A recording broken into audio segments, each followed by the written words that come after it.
Update. Baramati शहरातील आमराई परिसरातील पुणे जिल्हा मध्यवर्ती सहकारी बँक रात्री 11 वाजता उघडी असल्याचा आरोप भाजपचे ज्येष्ठ नेते आणि सहकार बचाव पॅनलचे उमेदवार रंजन तावरे यांनी केलाय आणि झालेल्या प्रकाराची तक्रार रंजन तावरे यांनी निवडणूक आयोगाकडे सुद्धा केलेली आहे।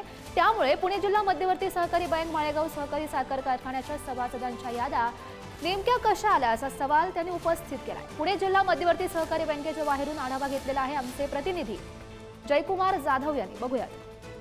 काल रात्री 11:30 वाजले तरीही मी ज्या ठिकाणी थांबलोय ती आमराईचा परिसर आहे। या आमराई परिसरामध्ये ही पीडीसीसी बँक काल रात्री 11:15 वाजले तरी चालू असल्याचा आरोप सहकार बचाव पॅनलचे रंजन तावरे यांनी केलेला आहे। आणि आपण व्हिडिओच्या माध्यमातून पाहू शकता की काल याच बँकेमध्ये रंजन तावरे आणि त्यांचे सहकार बचाव पॅनलचे कार्यकर्ते तसेच बळीराजा सहकार बचाव पॅनलचे कार्यकर्ते या ठिकाणी एकवटले।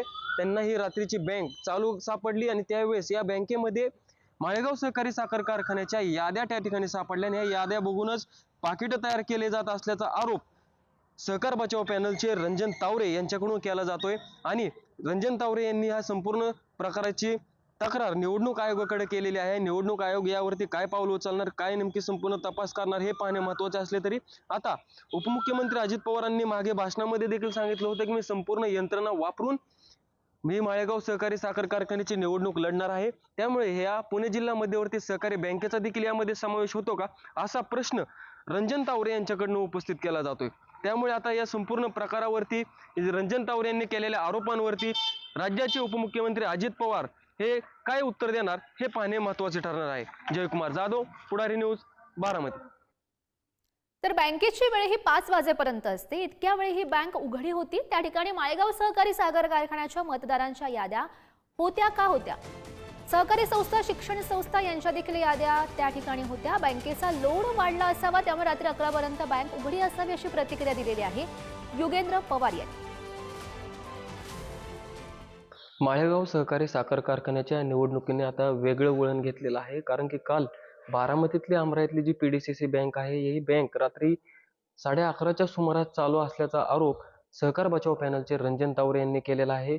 आणि याच विषयी आपण बोलणार आहोत। बळीराजा सहकार बचाव पॅनलचे ज्यांच्यापाशी सगळी पॅनलची धुरा शरद पवार यांनी त्यांच्यापाशी सोपवली आहे त्यांच्याशी आपण आता बातचीत करणार आहोत। युवा नेते युगेंद्र पवार आता आपल्या सोबत आहेत। दादा, कालचं जो झालेला प्रकार तुमच्या निर्देशनास आला का? काल आपले पण तिथं काही कार्यकर्ते होते, त्यांनी मला साधारण 11:30-12 वाजता सगळे ते तिथं सापडलेले पेपर पाठवलेत, बँकेचे व्हिडिओ पाठवलेत। बँकेच्या आत जर तुम्ही बघाल तर ते सगळं व्हिडिओ आहेत आपल्याकडं। साधारण 11:30 वाजता काल ती बँक उघडी होती हे आपण तिथं बघितलंय। आणि फक्त बँक उघडी नव्हती तर आतमध्ये गेल्यानंतर माळेगाव सहकारी साखर कारखान्याच्या सगळ्या सभासदांची यादी सुद्धा त्या बँकेत होती। आणि जे आपले इथले सहकारी संस्था आहेत त्या सगळ्या संस्थाची यादी पण होती। आणि तिथं कुणाला काय काम काय जबाबदाऱ्या वाटून दिलेत हे पण सगळं त्या यादीत आपल्याला तिथं बघायला मिळालं।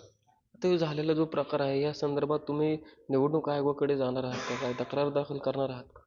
नाही, आता साहेब आणि ताई साधारण एक तासाभरात बारामतीत पोचतायत। ते इकडं आल्यावर त्यांच्याशी मी चर्चा करीन, मग जो काय निर्णय ते घेतील त्या पद्धतीने आम्ही पुढे जाऊ। विजयाचा विश्वास किती वाटतोय दादा? 100% विजय आपला आहे। फक्त सभासदांनी जरा जागं होणं गरजेचं आहे। असल्या पद्धतीचं राजकारण आपण कुठंतरी आता थांबवलं पाहिजे, नाहीतर सामान्य सभासदांना तिथं कधीच संधी मिळणार नाही। साधारण 19,700 सभासद आहेत। असे जे उद्योजक किंवा बिल्डर किंवा हे जे मोठे लोक आहेत हे साधारण 100-1 सभासद असतील। बाकीचे सगळे सामान्य साधे सभासद आहेत, सामान्य शेतकरी आहेत। आणि आम्ही त्यांना संधी देण्याचा प्रयत्न करतोय कारण त्यांनी शेतकऱ्यांचं तिथं प्रतिनिधित्व करावं अशी आमची इच्छा आहे, पवार साहेबांची इच्छा आहे। आम्हाला तिथं पॉझिटिव्ह प्रचार करायचा आहे। कुणावर आरोप करून आम्हाला काय मिळणार आहे? आणि हे दोघं पण सत्तेत होते। आज ते जे आरोप करतायत एकमेकांवर, जेव्हा त्यांची कारखान्यावर सत्ता होती हे सगळे कामं ते तिथं करू शकले असते, पण ते काय झालं नाही। धन्यवाद दादा। तर हे होते युवा नेते योगेंद्र पवार, त्यांच्याशी आता आपण संवाद साधलेला आहे. जयकुमार जाधव, पुढारी न्यूज, बारामती.